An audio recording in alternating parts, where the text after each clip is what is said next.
கைய குடு சகல, உங்க புடி நான் வரேன். ஈரானுக்கு கை கொடுக்கும் ரஷ்யா. ஏக கடுப்பில் டொனால்ட் ட்ரம்ப். கடந்த சில மாசமாவே மேற்கு ஆசியாவுல நீடிச்சுட்டு வரக்கூடிய போர் பதற்றம் குறையுமா அப்படிங்கிற எதிர்பார்ப்பு உலக நாடுகள் மத்தியில அதிகரிச்சுட்டு வரக்கூடிய நிலையில ரஷ்யா முக்கியமான தகவலை வெளியிட்டிருக்கு. மேற்காசிய பகுதியில அமைதியை நிலைநாட்ட தேவையான எல்லா முயற்சிகளும் தயாரா இருக்கிறதா ரஷ்ய அதிபர் விளாடிமிர் புடின் சொல்லியிருக்காரு அப்படின்னு அந்த நாட்டு ஊடகங்கள் சொல்லியிருக்கு. இந்த நிலையில ரஷ்யா ஈரானுக்கு ஆதரவா களமிறங்கி இருக்கிறது அமெரிக்க அதிபர் டொனால்ட் ட்ரம்புக்கு கோபத்தை ஏற்படுத்தி இருக்கிறதாவும் சொல்லப்படுது. சமீப காலமா மேற்காசிய பகுதிகளில் தொடர்ந்து போர் பதற்ற நிலை அதிகரிச்சுட்டு வருது. குறிப்பா ஈரான், இஸ்ரேல் அப்புறம் அமெரிக்கா ஆகிய நாடுகளுக்கு இடையிலான மோதல்கள் உலகளவுல பெரும் கவலையை ஏற்படுத்தி இருக்கு. இந்த மோதல்கள் காரணமா மேற்காசிய பகுதியில பல இடங்கள்ல தாக்குதல்கள் நடந்ததாகவும் அதுக்கு பின்னாடி பதிலடி நடவடிக்கைகளும் மேற்கொள்ளப்பட்டுச்சு. அது மட்டும் இல்லாம அமெரிக்காவுக்கு ஆதரவா இருந்த பஹ்ரைன், கத்தார் மாதிரியான நாடுகள்ல இருந்த ராணுவ தளங்கள் மேலையும் தாக்குதல்கள் நடத்தப்பட்டுச்சு. இந்த மோதல்களோட தொடர்ச்சியா உலக வர்த்தகத்துக்கு ரொம்பவுமே முக்கியமான கடல் வழி தடங்கள்ல ஒண்ணான ஹார்மூஸ் நீரிணை அந்த பகுதியில பதற்ற நிலை ஏற்பட்டது. அந்த பாதையில ஏற்பட்ட தடைகள் காரணமா உலக நாடுகளுக்கு எண்ணெய் விநியோகத்துல சிக்கல் உருவாகும் அபாயம் எழுந்தது.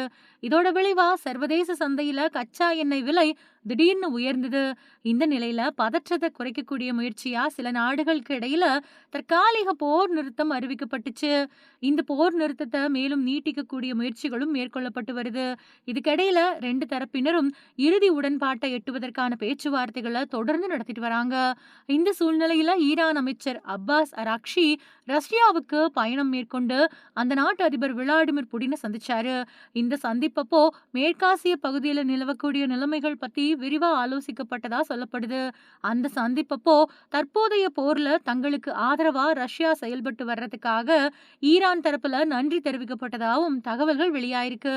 அதுக்கு பதில் கொடுத்த ரஷ்ய அதிபர் மேற்காசிய பகுதியில சீக்கிரமா அமைதியை நிலைநாட்ட ரஷ்யா தயாரா இருக்கிறதா உறுதியளிச்சதா சொல்லப்படுது. அது மட்டும் இல்லாம அந்த பகுதியில நிலவக்கூடிய பதற்றத்தை குறைக்கக்கூடிய வகையில தேவையான எல்லா முயற்சிகளையும் மேற்கொள்ள தயார் அப்படிங்கிற நிலைப்பாட்டையும் அவர் தெரிவிச்சதா தகவல்கள் தெரிவிக்குது. இது உலக நாடுகள் மத்தியில முக்கியமான முன்னேற்றமா பார்க்கப்படுது. இப்போ நடந்துட்டு வரக்கூடிய பேச்சுவார்த்தைகள் வெற்றிகரமா முடிஞ்சா மேற்காசியாவில் நீடிச்சுட்டு வரக்கூடிய பதற்ற நிலை குறையும் வாய்ப்பு இருக்கு. அதே நேரத்துல பேச்சுவார்த்தைகள் தோல்வி அடைஞ்சா மறுபடியும் பதற்றம் அதிகரிக்கக்கூடிய அபாயமும் இருக்கிறதா அரசியல் ஆய்வாளர்கள் எச்சரிக்கிறாங்க.